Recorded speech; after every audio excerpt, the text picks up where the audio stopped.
Spencer of Bodyshot Performance. So this week's blog is all about the energy balance, how to find an energy balance. And that essentially is the energy coming into the body manages the energy that's coming out. But that energy can come from many different places. It's not just all about the food you put into your body. And it's also connected with the body's set point.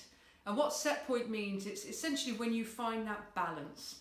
So you've got the energy balance, but also you can respond to your hormones. So if ghrelin, which is the hormone that tells you you're hungry, says you're hungry, you eat.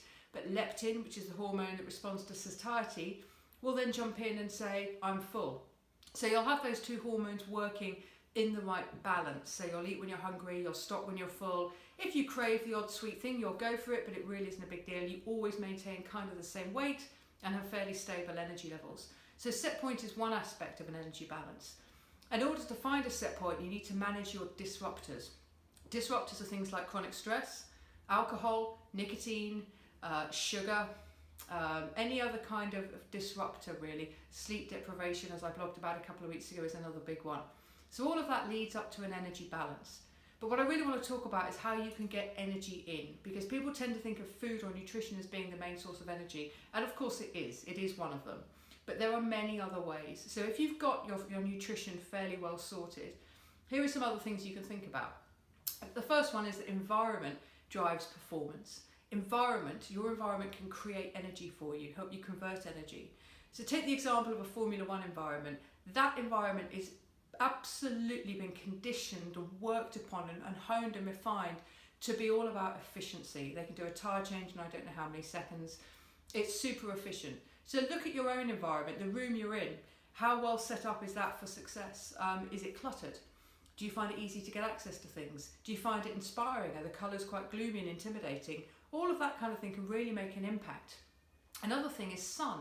So I've talked before about the power of the sunlight, but it can be so energizing. So important as well to get out there and get some sun onto your face every now and again. Very good for circadian rhythm, very good for energy. So that would be another key point.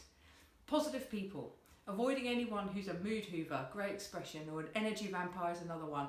Avoid people like that.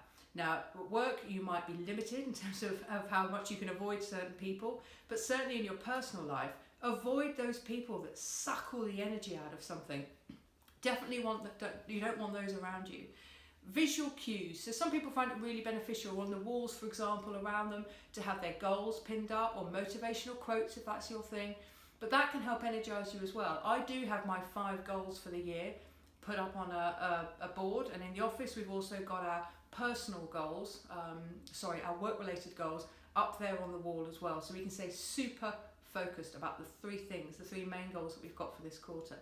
So visual cues. Maybe it's also a picture. So I've got a frame poster of Noel Gallagher in my office as well, just to remind me not to take things too seriously and to have a bit of fun, because business should be about that as well. Something else I use to energize me is smell. So I diffuse essential oils into the room and sometimes into the office as well, many of which can be very invigorating. Eucalyptus is one which is very invigorating. So explore that as well. Attack the senses from many different angles.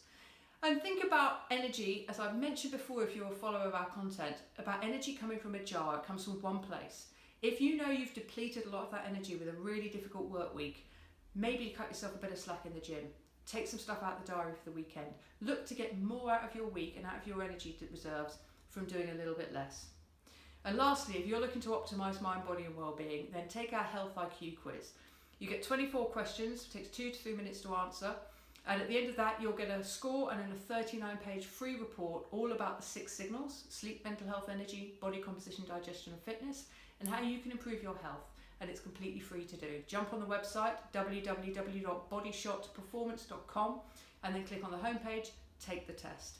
That's it from me. As always, if you let me know if you've got questions, to Leanne at bodyshotperformance.com, and I'll talk to you next week.